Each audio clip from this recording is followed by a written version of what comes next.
অবিভক্ত নগাঁও জিলাৰ যি বৃহত্তৰ কাকি গ্ৰাম্যাঞ্চল আছে বৰ্তমান হোজাই জিলাৰ যি বৃহত্তৰ কাকি গ্ৰাম্যাঞ্চল আছে কাকি গ্ৰাম্যাঞ্চলৰ যি ডিমৰু পথাৰ এই ডিমৰু পথাৰত অঞ্চলত বসবাস কৰে 23টা জাতি জনগোষ্ঠী আৰু 172খন গাঁৱৰ 23টা জাতি জনগোষ্ঠীৰ ইয়াত বসবাস কৰা 30টা বছৰ উপলক্ষে তেওঁলোকে ডিমৰু মহোৎসৱ উদযাপন কৰিছে। মই মোৰ সহযোগী কেমেৰাক সামগ্ৰিক পৰিৱেশটো দেখুৱাবলৈ অনুৰোধ কৰিছোঁ। তেওঁলোকে এইটো হ'ল তেওঁলোকৰ ডিমৰু হাট বুলি তেওঁলোকে নামাকৰণ কৰি এখন বাণিজ্যিক মেলা অনুষ্ঠিত কৰাৰ লগতে তেওঁলোকে আজি দ্বিতীয় দিনা তেওঁলোকৰ কাৰ্যসূচীত তেওঁলোকে ডিমৰুৰ সামগ্ৰিক পৰিৱেশৰ ওপৰত তেওঁলোকে আৰ্থ-সামাজিক বিশেষকৈ ডিমৰু অঞ্চলটোৰ আৰ্থ-সামাজিক ৰাজনৈতিক অৰ্থনৈতিক এই মানুহখিনিৰ 23টা জনগোষ্ঠীয় সংগঠনৰ তেওঁলোকে যি এই সামগ্ৰিক পৰিৱেশটো তেওঁলোকে আচলতে মূল্যায়ন কৰিবৰ কাৰণে আচলতে এই যি ডিমৰু মহোৎসৱ তেওঁলোকে নাম দিছে ডিমৰু মহোৎসৱ 2025 পোনপ্ৰথমবাৰৰ বাবে তেওঁলোকে এই ডিমৰু মহোৎসৱ আয়োজন কৰিছে। আচলতে 23টা জাতি জনগোষ্ঠী এই যিসকল তেওঁলোকে ইয়াত বসবাস কৰি আহিছে অসমৰ বিভিন্ন প্ৰান্তৰ পৰা আহি তেওঁলোকে আজি বিগত 30টা বছৰ হ'ল ইয়াত বসবাস কৰি থকা আৰু তেওঁলোকে ইয়াৰ যিখিনি সামগ্ৰিক অৰ্থনৈতিক এই যি মূল্যায়ন কৰিবৰ কাৰণে আচলতে তেওঁলোকে এই ডিমৰু মহোৎসৱৰ আয়োজন কৰিছে। মোৰ লগত পোনপটীয়াভাৱে উপস্থিত আছে ডিমৰু মহোৎসৱৰ যিগৰাকী সাধাৰণ সম্পাদক উপস্থিত মই তেওঁৰ পৰা জানিব বিচাৰিম আচলতে আপোনালোকে যি উদ্দেশ্য আপোনালোকৰ আৰ্থ-সামাজিক এই ডিমৰু অঞ্চলটো ইয়াক প্ৰতিফলিত কৰাৰ কাৰণে ডিমৰু উৎসৱ পোনপ্ৰথমভাৱে অনুষ্ঠিত কৰিছে। হয়, মই আপোনালোকৰ চেনেলৰ জৰিয়তে সমূহ অসমবাসী কাকিবাসী আৰু হোজাইবাসী ৰাইজক আমি ডিমৰু উদযাপন সমিতি হৈ আন্তৰিক সেৱা আৰু শ্ৰদ্ধা জ্ঞাপন কৰিছোঁ। আমাৰ এই ডিমৰু মহোৎসৱ আমি 30 বছৰ পূৰ্ণাংগ কৰিলোঁ। 25 বছৰ বৰ্ষপূৰ্তি অনুষ্ঠানত ৰূপালী জয়ন্তী পাতিম বুলি ভাবিছিলোঁ। আমাৰ ডিমৰুবাসী ৰাইজৰ দুৰ্ভাগ্য সেই মুহূৰ্ততে আমাৰ সমগ্ৰ দেশত কোভিড মহামাৰীৰ আক্ৰান্তত ৰাইজ বিহবল হৈ আছিল আৰু সেই গতিকে আমি তেতিয়া বাদ দিলোঁ। 30 বছৰ বৰ্ষপূৰ্তি হোৱাত আমি এই মহোৎসৱ পাতিম বুলি আমি সিদ্ধান্ত লৈছিলোঁ আৰু আজি এই সিদ্ধান্তত আমি বাস্তৱ ৰূপ দিছোঁ।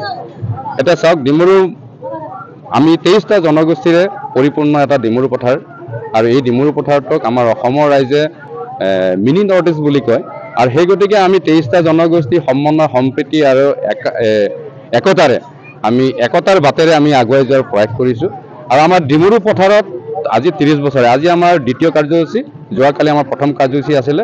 যোৱাকালি প্ৰথম কাৰ্যসূচী ৰাইজৰ সহায় সহযোগ আৰু আমাৰ ডিমৰু উদযাপন সমিতিৰ লগতে আমাৰ ডিমৰু উদযাপন ডিমৰু মহোৎসৱটো সফল ৰূপায়ণৰ কাৰণে যিখিনি আমি 12টাকৈ আমি চাব কমিটি গঠন কৰিছিলোঁ সকলো সহায় সহযোগত যোৱাকালি আমাৰ সফল সমাপ্তি হৈছে আৰু আজিও আশা কৰিছোঁ ৰাইজৰ যিখিনি সহায় সহযোগিতা আৰু আমাৰ কাৰ্যকৰ্তাসকলৰ যিটো উদ্যম আজিও আমি সফল ৰূপায়ণ কৰিম। আমাৰ দিনৰ 2টা বজাত আজি ডিমৰু আলাপ আছে। এই ডিমৰু আলাপত আমি ডিমৰু পথাৰৰ সাংস্কৃতিক শৈক্ষিক সামাজিক আৰ্থিক এই বিকাশৰ আমি কিমান সফল হৈছোঁ এইটো মূল্যাংকনৰ কাৰণে আজি আমি ডিমৰু আলাপ অনুষ্ঠানটো আমি আয়োজন কৰিম আৰু সন্ধিয়া আমাৰ সাংস্কৃতিক অনুষ্ঠান আছে। এই সাংস্কৃতিক অনুষ্ঠানত দ্য কাল্টিভেটৰ অৰূপজ্যোতি বৰুৱা ডাঙৰীয়া আহিব আৰু আমাৰ অসমৰ কণ্ঠশিল্পী যতীন জোনাক অংশুমান ডেকা ৰজা মৰমী দেৱী আৰু আমাৰ বিশেষৰ বচমত আমি আমন্ত্ৰণ কৰাইছোঁ।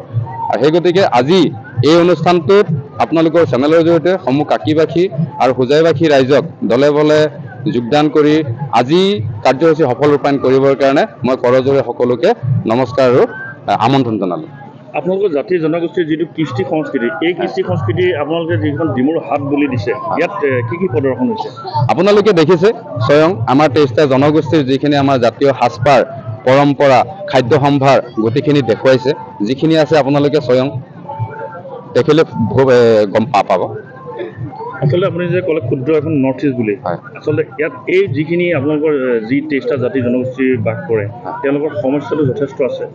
এই সমস্যাখিনি আপোনালোকে উপস্থাপন কৰিবলৈ যিটো ডিমৰু মহোৎসৱৰ জৰিয়তে এটা প্ৰয়াস কৰিছে ইয়াত আপোনালোকে কেনেকুৱা চৰকাৰৰ সহযোগিতা বা আপোনাৰ সফলতা কেনেকৈ কামনা কৰে? আমি আশাবাদী কাৰণ দেখিছে 2018 চনৰ আগত 2014 চনৰ আগত ভাৰতবৰ্ষৰ অৱস্থা কি আছিলে আৰু 2016 চনৰ আগত আমাৰ অসমৰ অৱস্থা কি আছিলে আৰু 2018 চনৰ আগত পঞ্চায়তৰ অৱস্থা অসমৰ পঞ্চায়তৰ অৱস্থা কি আছিলে 18 চনৰ পিছত 14 চনৰ পিছত আৰু 16 চনৰ পিছত সামগ্ৰিকভাৱে ভাৰতবৰ্ষ আৰু গাঁও বিকাশ হৈছে। সেই গতিকে আমি ডিমৰু মহোৎসৱৰ জৰিয়তে আমাৰ 172খন গাঁও আছে। 172খন গাঁৱত আমাৰ 23টা জনগোষ্ঠী আছে। ইয়াতে আমাৰ 6000 পৰিয়ালে বসবাস কৰে।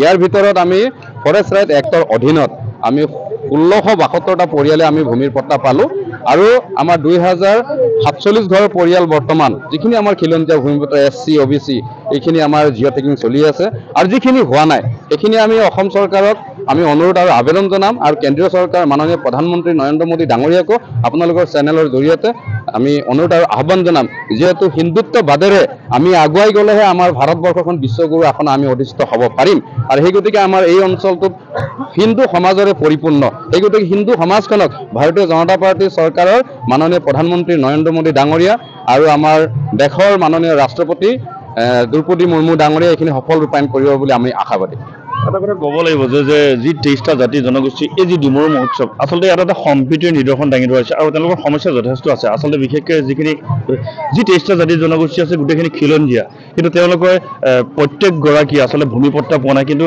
এটা এই ডিমৰু মহোৎসৱৰ জৰিয়তে চৰকাৰৰ দৃষ্টি আকৰ্ষণ কৰিব বিচাৰিছে তেওঁলোকে আহ্বায়কসকলেও এটা কথা কৈছে যে যাতে সেইসকলে পট্টা পাব পাৰে কাৰণ তেওঁলোক খিলঞ্জীয়া আৰু সমগ্ৰ ৰাজ্যখনৰ লগতে দেশৰ লগত সমগ্ৰ দেশখনলৈ তেওঁলোকে যথেষ্ট এটা অৰিহণা আগবঢ়াই আহিছে যিকোনো খবৰৰ বাবে যোগাযোগ কৰক 7099017330 লগতে 7099017110 নম্বৰত